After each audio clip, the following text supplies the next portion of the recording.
Hello, this is Christian Idealism, and today we're going to be looking at a book that um, I think many of listeners might either agree or disagree with, depending on um, which perspective you come from. So, of course, if you believe in God, if you're a theist, then you're going to disagree with this book. If you're an atheist, then you would agree with it.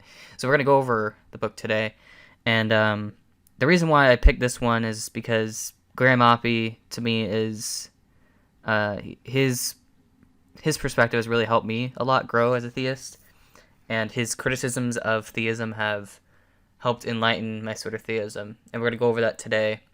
Now, a lot of people may think, well, if you read this book, you should become an atheist, right? And I'm gonna try to go over why that's not necessarily the case. That maybe we could sort of refine our theism, right?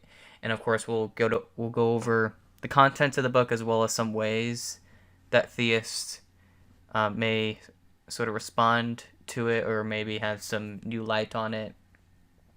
So this review is not going to be. It's going to be sort of a. It's not going to be necessarily a criticism, but sort of different way of looking at it, and perhaps when by the time we're done today, then maybe you guys can sort of understand why, after reading this has actually helped me make my theism better and make me argue for theism better. So I hope to go over that with you today. So he starts off with the introduction. He basically, gives the outline of what he's going to do, and he even says, like, at the end of the introduction, that he does not intend to defend the argument or defend the suggested argument. He just says that he thinks that this argument is worth considering, because it has advantages over other kinds of arguments, and that it can be. So he thinks that, in his estimation, this is the strongest kind of argument that can be used against the existence of God. And the reason why he sort of thinks that is, I guess we should sort of go over his view of arguments. So Graham Oppy thinks that no arguments really work, that any sort of deductive argument you're going to use, there's always going to be some premise or some disagreement or some reasonable disagreement that you can have with any such argument. And he does this pretty well. So there's another book that he wrote. It's called Arguing About Gods. We're not going to go over that today, but the conclusion in that book is basically that there's no argument for or against God that can work. But basically, any sort of argument you bring forth there's always going to be some issue with it, right? So for him, he's not concerned about arguments per se. What he's concerned with is comparing the two positions on what's called theoretical virtues, right? And that's basically his approach to. So the type of argument that he's using in this book is basically a theoretical cumulative argument, essentially, right? Now because of this, I would actually agree with him that this type of argument is probably better than other types of arguments. And so we're going to go over that today, what the actual argument is. So the first thing is he goes over preliminary matters. He basically presents, what theism is, and then he presents what naturalism is. And he goes over the method. So his method, of course, is going to be theoretical virtues, right? So compare the two hypotheses. Now, I guess just very briefly, so theism. So this is how he defines theism. So on theism, you have basically God is the ground of everything, right? But that God is also, or at least God is the ground of the natural world, and it's responsible. God is responsible for all the natural features. Now, another characterization of theism that he sort of presents is what's called supernaturalism. Basically, that God is a supernatural being, which means like that basically God is an extra category outside the natural. Whereas on naturalism, you just have one category, which is the natural, right? So on naturalism, there is no supernatural. All there is just natural causes, natural things, right? So he basically says that, quote, supernaturalism says that causal reality outstrips natural reality. There are supernatural causes. In consequence, theism entails supernaturalism. If God exists, then God is a supernatural cause. But supernaturalism does not entail theism. To hold that there are non-natural causes is not to insist that there is a God. Supernaturalists who believe in ghosts or demons or pixies, but who deny God exists, are not theists. Well, I think I would agree with that. So, basically, at least the theism he's attacking here would be a sort of supernaturalist theism. Now, we'll get more into why I wouldn't, like, my sort of disagreements with his comparison, but the point is, the argument, he's trying to compare naturalism, or at least minimal naturalism, which is that all that exists is natural, with theism, which is that you have the supernatural and the natural, right? So that's the comparison. So I guess, and then the next step, of course, is he presents the virtues. So the first virtue is, of course, simplicity. And simplicity says that if everything else is equal, we should prefer the more simple theory to the less simple theory. If everything else is equal, we should prefer the theory that postulates fewer and less complex primitive entities. If everything else is equal, we should prefer the theory that invokes fewer or less complex primitive features. And if everything is equal, we should prefer the theory that appeals to fewer or less complex primitive principles. So that's the first criteria. The second criteria is the goodness of fit. If everything else is equal, we should prefer the theory that makes the best fit with the data. There are complexities here. In many cases, we know that our data is imperfect. Our data contains errors or noise or the like. The best fit with the data may itself involve some kind of trade-off between simplicity and what we might call direct fit with the data. And of course, explanatory depth, which is that if everything else is equal, we should prefer the theory that explains more. That there are two dimensions to this, and so, of course, one dimension is that all else being equal, we should prefer the theory that leaves less unexplained. And on the other hand, all else being equal, we should prefer the theory that unifies the wider domain of features. Again, this is related to the idea that if everything else is equal, we should prefer the theory that invokes, fewer primitive entities, features, and principles. And then finally, we have predictive fruitfulness, which is, if everything else is equal, we should prefer the theory that makes the most accurate predictions of future data. If everything else is equal, we should prefer the theory that promotes the most fruitful future inquiry. That is, the theory that suggests the more fruitful avenues of future investigation. So he basically, he lays out these criteria.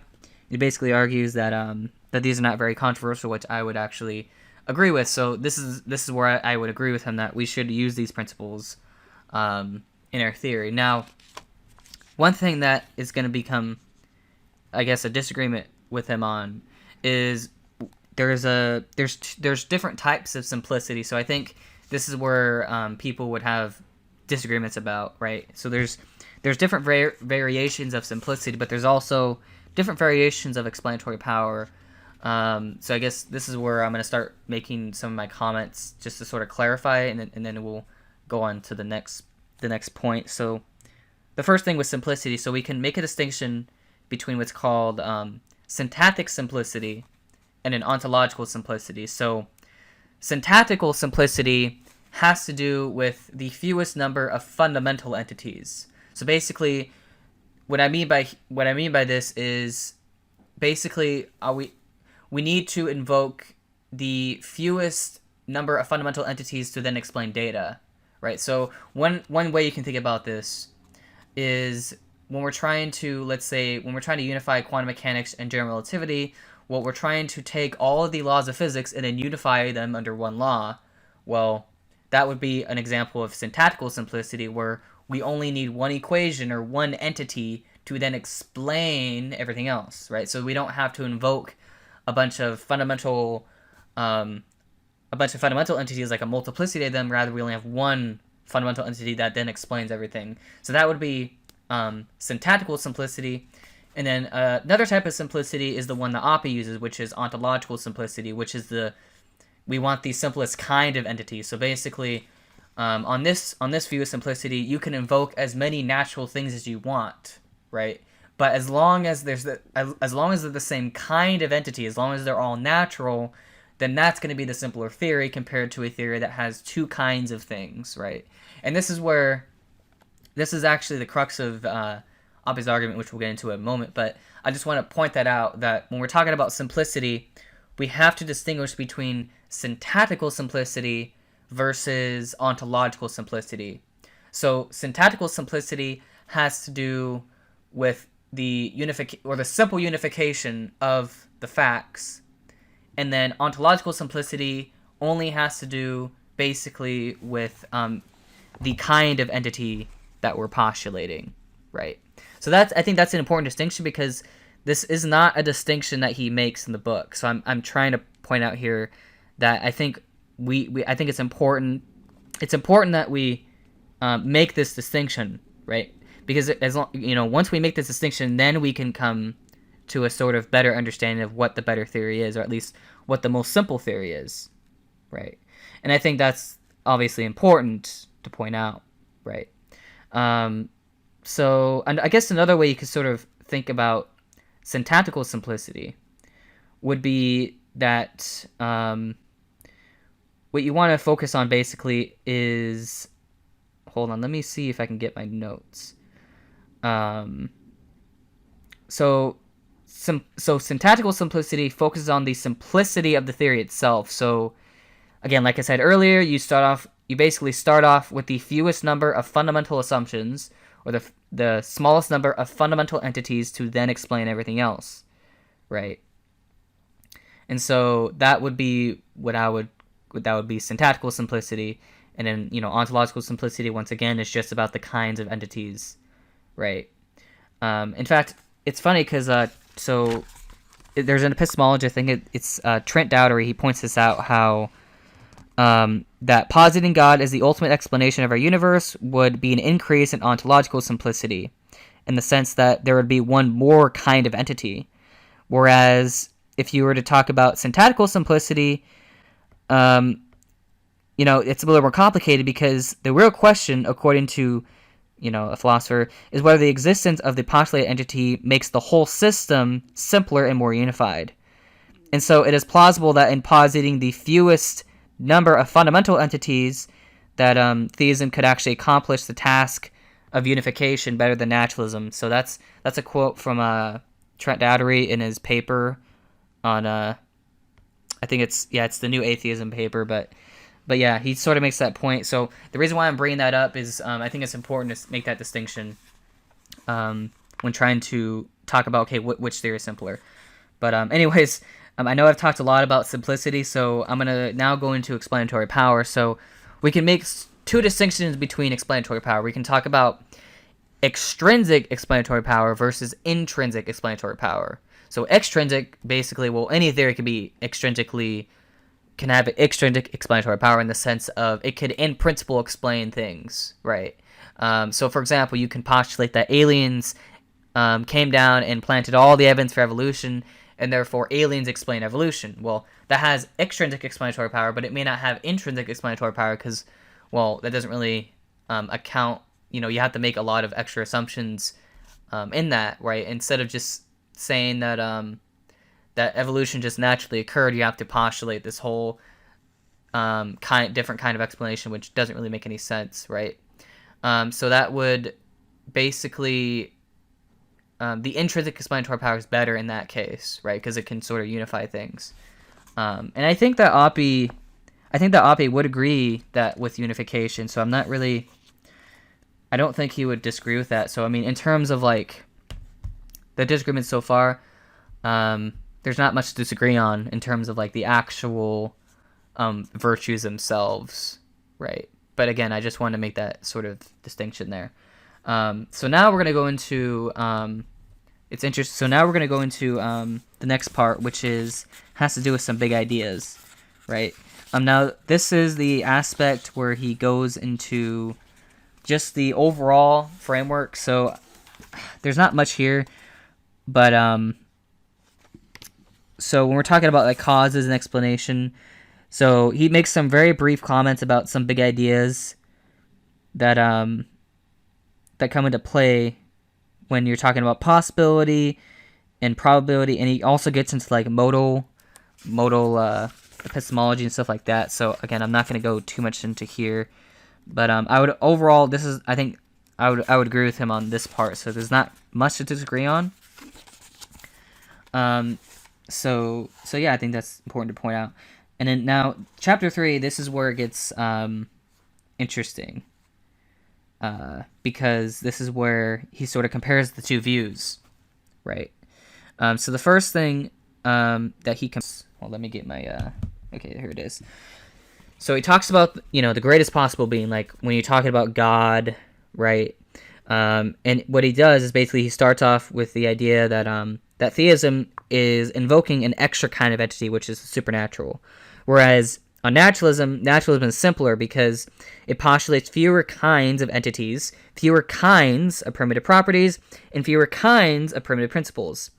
And according to theism, there are two kinds of entities, natural and supernatural, whereas according to naturalism, there is only one kind of entity. So according to theism, there are two kinds of entities, which is the natural and supernatural, whereas on naturalism, there's only one kind.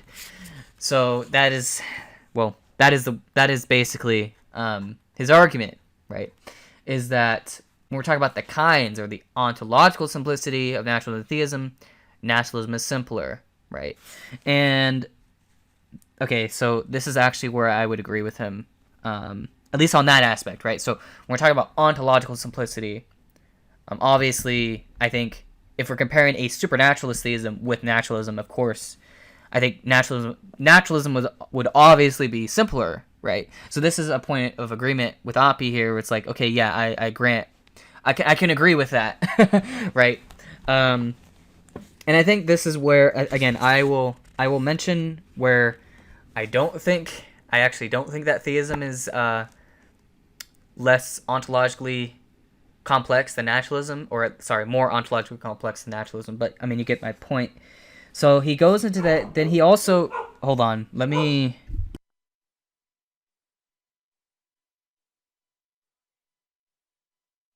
okay, I apologize for that. The dogs were barking and I didn't want to cause any trouble. So that's my apology. Anyways, let's continue. So yeah, he talks about the greatest kind of being, and of course he thinks that the greatest kind of being is going to be a supernatural being in that respect.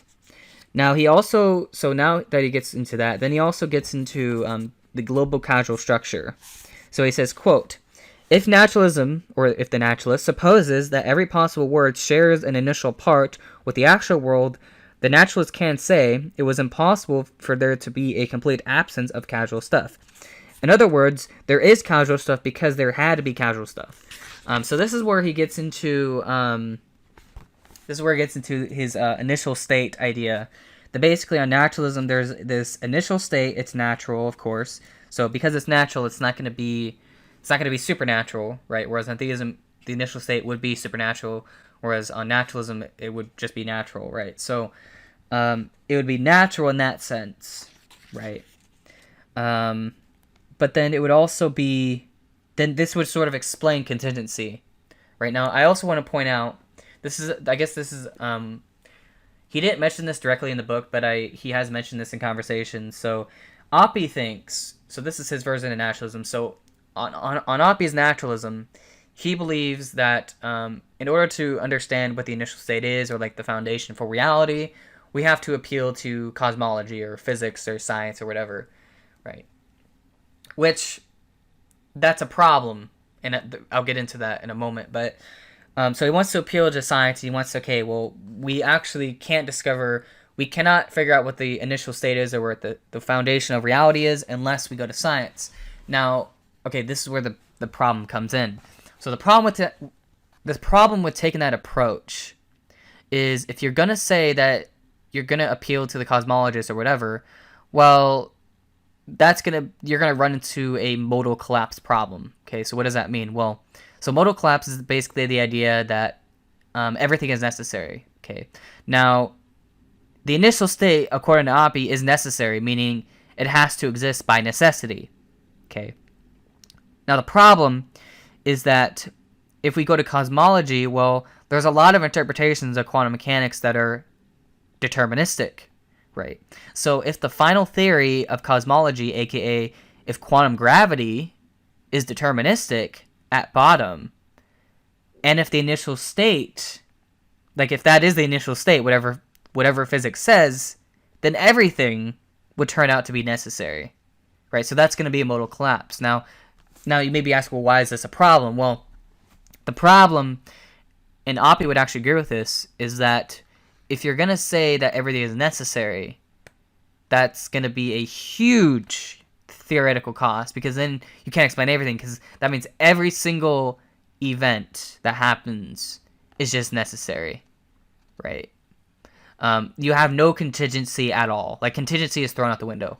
So every event that ever has happened in history, even right now, is just necessary. And that is just not a very good view to have, right? Because then you lose all explanatory power, right? If you're just going to appeal to necessity for everything, that's just, yeah, it's just, you're going to lose all explanatory power, because then a solipsist can come around and say, oh, well, okay, if everything's necessary, well, then I'll just eliminate everything that's outside my own mind. Like, I can explain everything by necessity, so therefore I exist, or something like that. And that's going to be a huge theoretical cost for the naturalist. So I would not recommend that we go that route, and I wouldn't recommend that naturalists go that route.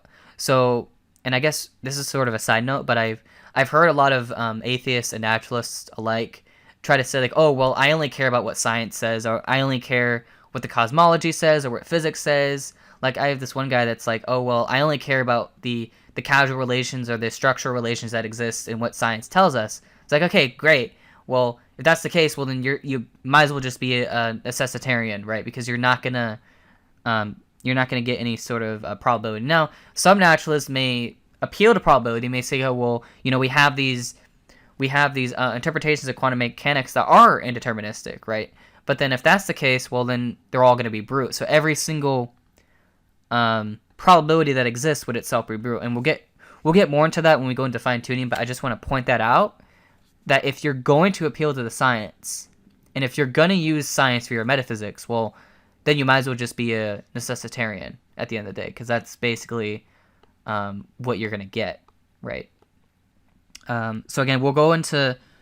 so we'll go into fine-tuning actually right now, because this is actually the next part of the book. So the next aspect of the book is he goes over fine-tuning. So what he basically says is that the values of the cosmic parameters or whatever, that those are just necessary. That the values of the cosmic parameters could have not been any other way, right? So every single law... So basically, all the laws of physics that exist, all the cosmic parameters are just all necessary, right? They have to be that way.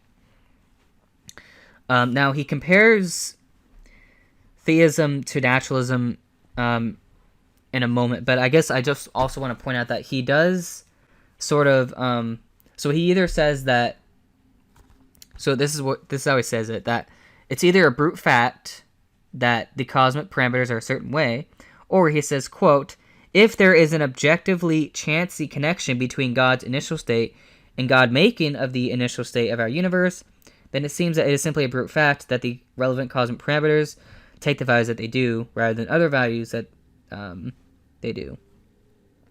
So this is where it gets sort of interesting now. Of course, he admits that this is a conclusion that seems doubtless to many, so a lot of readers may doubt this conclusion, but then he sort of clarifies that if the cosmic parameters are explained in terms of God choosing values for the cosmic parameters in such a way as to ensure that, or at least make possible for human beings or intelligent life or embodied moral agents to exist, then that's just going to be a brute fact, right? So this is what he says.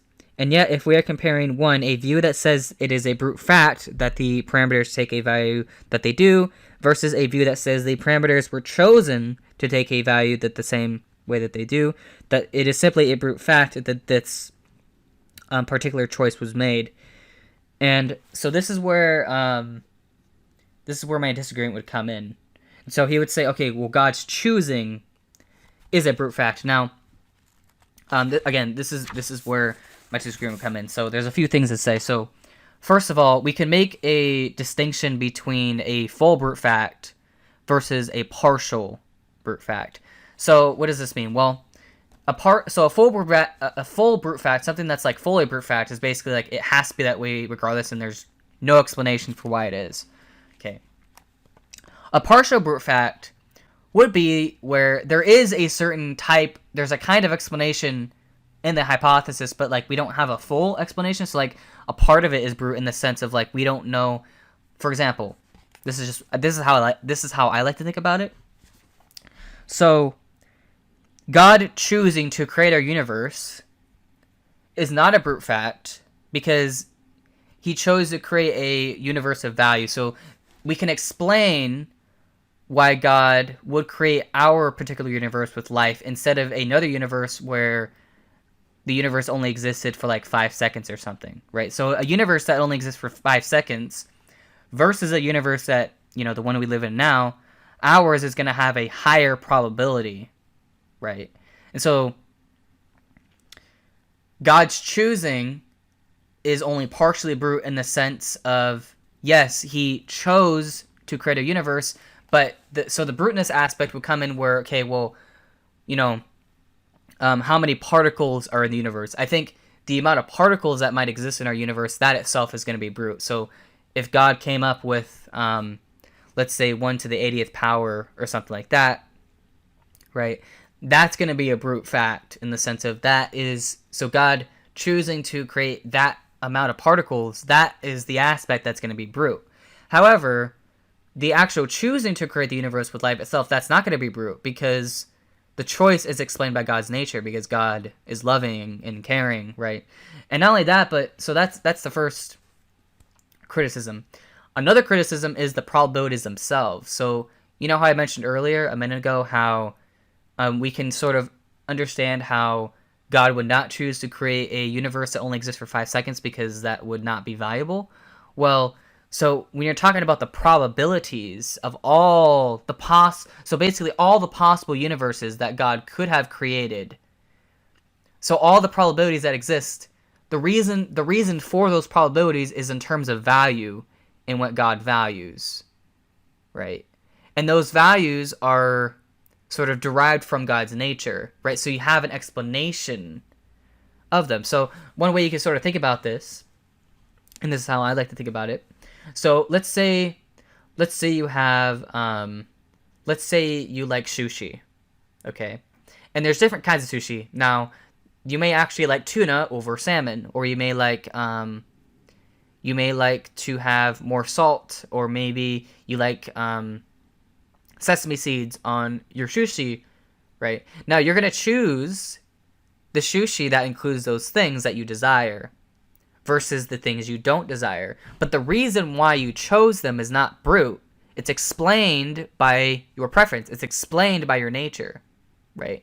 So if it's explained by your nature, then it actually explains the probabilities themselves, right? So instead of the probabilities being brute, you would actually explain the probabilities in terms of your nature, right? So in the same way, the probabilities of what God could have created are explained in the sense that they're explained by God's nature, right? Whereas if you look at naturalism, they have to all be brute. So every single probability that exists, the reason why it is that probability is just brute. There is no explanation. Whereas on theism, you at least have some kind of explanation, right?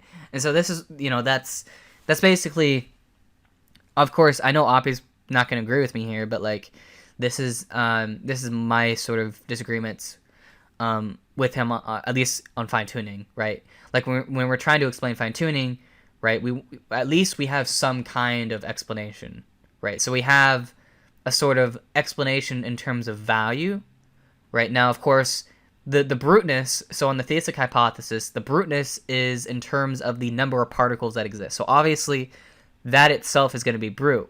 However, it's not brute of the universe as a whole. So the reason why the universe is the way it is, that's not brute. So the laws that exist and the parameters that exist within each universe, those are not brute because those are determined by what God desires, right? And not only that, but it also explains the other probabilities and why God didn't choose another type of universe.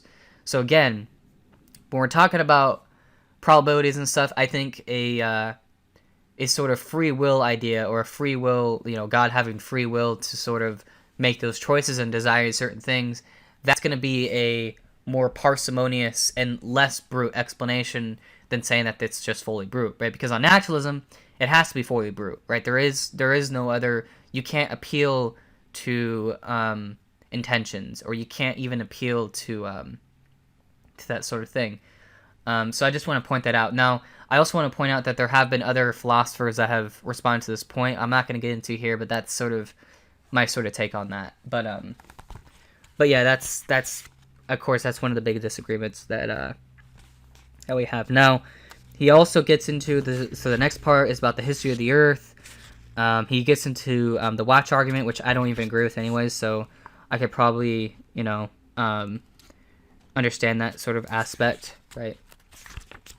Of course, he goes over history of mankind and stuff like that, a priori knowledge. So he gets into basically a lot of the moral points. Now, when it comes to morality, I would agree with him that naturalists can provide an explanation for morality as well. So I would sort of grant that point as well. And then of course moral knowledge and virtue and that sort of thing. So now, of course, I think it's interesting because there's a lot we could say about each of these points, right? And I think ultimately it's going to come down to the inference of the best explanation at the end of the day. Now, it's interesting to note here, and I just want to point this out before we go into consciousness, because that's the next aspect. But so every time that he's trying to explain these phenomena, he's always appealing to a separated explanation, right, within the natural, right? And this sort of gets in the distinctions between ontological versus syntactical simplicity. So notice, so in the book, he appeals to different separated explanations for each and every single phenomena, right? But he doesn't have a unified explanation of these phenomena. He just sort of says, oh, they're brute, or oh, we have this, moral foundation, or like we have all these. He appeals to like necessities. He appeals to brute fact. Like there's a lot he appeals to sort of explain this.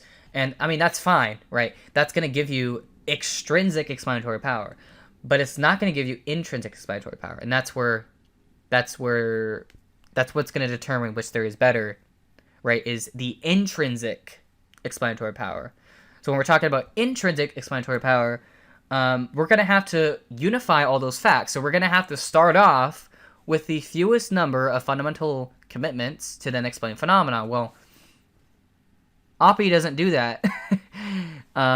He appeals to a lot of fundamental commitments in the book, right? Now, what we could say, just to be charitable, is that he's appealing to the natural, right? But that's not really relevant to which theory is actually simpler, right? It's about starting with the fewest number of fundamental commitments that's going to really determine which theory is better, right? So this is where it gets interesting, because I'm not convinced that Oppy has shown that naturalism is simpler in the syntactical sense, right? So I think that's just important to point out here, is that we really want syntactical simplicity, but we also want unification. And if you guys are interested, I wrote a paper with Tim Howard on this. I actually responded to his argument in that paper, and I'll leave a link in the description for this if you guys want to read it. But yeah, so the point is, like, again, going back to syntactical simplicity, is like, if we want a rival theory to compete against theism, then we have to explain everything with as little as possible, right? So, this is what Oppy does. So basically what Oppy does is he gives many individual theories to explain many different things, but it appears to me that those things can themselves be explained more simply in terms of theism, right? Because we have one entity rather than positing a bunch of theories to explain different phenomena. We only have one theory, God, to then explain everything else. So that's obviously, in my mind, a more syntactical, simple theory. Sorry, the dogs are still barking. I don't know why. This is really annoying. I don't like. I trust me. I do not like when this happens. But anyways, so now we're going to go into consciousness, and let me see here. Okay, yeah, we'll go into consciousness. So he doesn't really... Now, I just want to point out also that Oppy is an identity theorist, so of course I would disagree with him on that. But it's interesting to note, so he actually does consider the possibility that there could be... hold on. Sorry about that. I cut out for a second. Anyways, so he does sort of... one of the things that he sort of points out here is that you could have a natural theory that includes non-physical entities. So this is what he says. We are comparing two views about global causal reality. On one view, the naturalist view, global causal reality includes two different kinds of natural causal entities: physical entities, such as brains, and non-physical entities, such as souls, that causally interact with one another. On the other, the theist view, global causal reality includes everything that is included in the naturalist view and more besides, far apart from the natural. So it says, as the theist view has commitments that the naturalist view does not, we have reasons to prefer that the theist view to the naturalist view only as is there if there is an explanatory advantage in adopting the theist view. So I just want to point this out that he is actually open to the idea of what he calls natural souls. Right now, there's different ways you can interpret this. So one way you can interpret this is property dualism, but of course another way you can interpret this is a sort of a naturalistic sort of I call it a naturalistic substance dualism, where it's like, well, okay, yes, there are souls, right, but those souls are natural. Right now, it's weird. I get it. Like, I understand this is definitely not a view that that naturalists, at least most naturalists, would hold. But he proposes this as an idea to sort of weed out a supernaturalist ontology, and I actually sort of like that. I think that's a good perspective. And I guess that's the only thing I want to say about that. But like, I think it's really important to point that out. So now he also gets into religious experience. Now I'm not going to get into this here.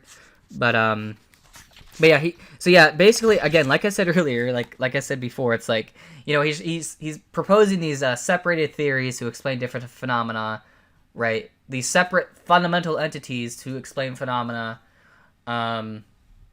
So yeah, that's what he basically does throughout chapter 3. Now chapter 4, he goes into like evil, the problem of evil, and now he thinks that he believes that evil is not evidence against theism, or at least it's not, like, theism could provide an explanation for that.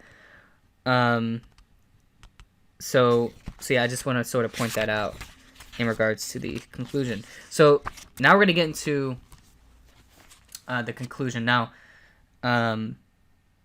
this is what he says, and this is probably going to be where I'm going to propose my idea of how can theism be the same ontologically simply as naturalism? Okay, so he says, quote, "Theism is an extension of naturalism.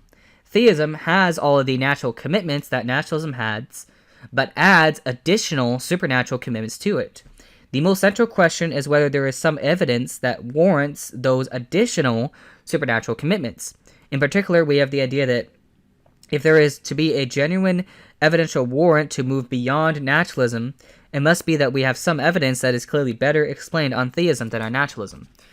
So that's what he basically says, that so basically the argument against theism, the best argument against God, is simply that, okay, theism and naturalism, they can both equally explain the evidence, but naturalism is simpler because it has only one kind of entity rather than two kinds of entities. And so that is the argument. That is the best argument against God.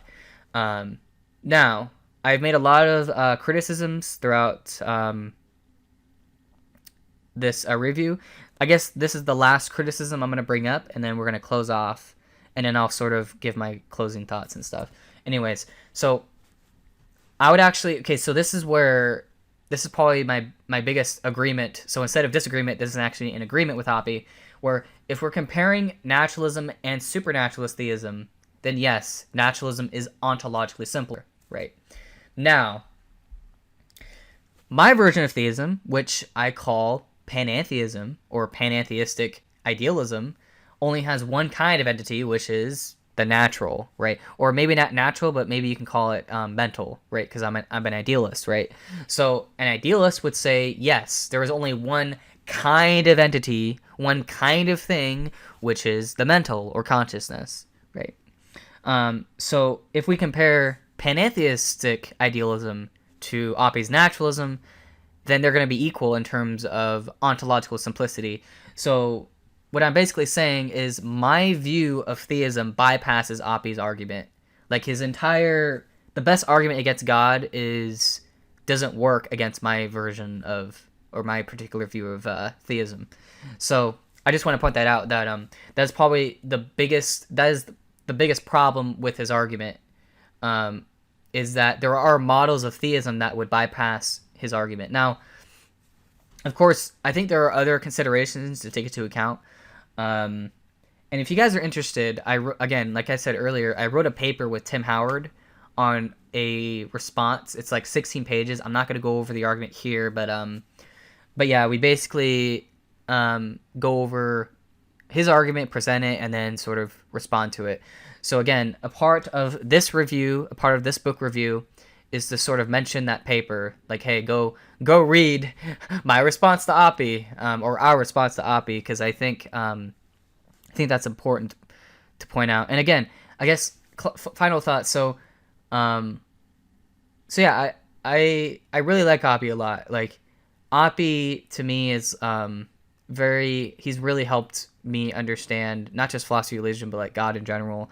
And he actually really sort of clarified, right? So now that I sort of understand his preferred view of simplicity, then that's the sort of view I could just agree with him. Like, hey, like, I agree with you that if again, that supernaturalist theism is not the right way to go, right? That you're gonna want to be more monistic in your ontology, right? You're gonna want to have one kind of thing, which is, the natural. So I guess the conclusion, I mean, honestly, I think that theism and naturalism are not that different, right? I think that theism and naturalism are really, the only difference is in terms of the foundation for reality. So when we're talking about the foundation for reality, right, we are talking about, like, okay, what is the ground for everything and stuff, right? And we can agree, right? So the theist and the naturalist can both agree that the foundation for reality is natural. But the theist, what they're going to say is, okay, we just take natural and then we just remove arbitrary limits. We remove unnecessary complexity, right? We make it more unified. So basically, theism literally is a unified naturalism, because it can unify all the facts about the world. It can take all of the different fundamental commitments of naturalism, basically unify them into one commitment, which is a perfect God, right? So that is the idea, right? And so that's why, again, I thank Oppy for his work. It's really helped me a lot, and I also thank other naturalist philosophers as well. And I think this is a good sort of dialogue between naturalism and theism. So that'll be it, guys, for this review. But I apologize if there was some background noises. That's not my fault. There's nothing I can do about that. I'm literally recording this all at once, so I apologize if you heard some noises during this review. So again, just remember, like, if I cut out a few times, it's not my fault. It's either because I was trying to get the dogs to stop barking, or I was trying to fix, because it broke out once. But anyways, thank you guys for listening. Thank you guys for watching. And again, go check out the paper and have a nice day.